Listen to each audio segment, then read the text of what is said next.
ಹೆಸರು ಶಾಂತಕುಮಾರಿ. ಒಲವು ಫೌಂಡೇಶನ್ಗೆ ನಮಸ್ಕಾರಗಳು. ನಾನು ಈ ದಿನ ಪರಿಸರ ದಿನಾಚರಣೆ ಅದರ ಬಗ್ಗೆ ಒಂದು ಕವನವನ್ನು ಬರೆದಿದ್ದೇನೆ, ಅದನ್ನು ಓದುತ್ತೇನೆ.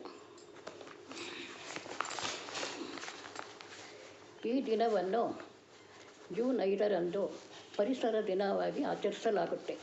50ನೇ ವರ್ಷದ ಪರಿಸರದ ದಿನಾಚರಣೆ ಎಂದು ಹೇಳಬಹುದು.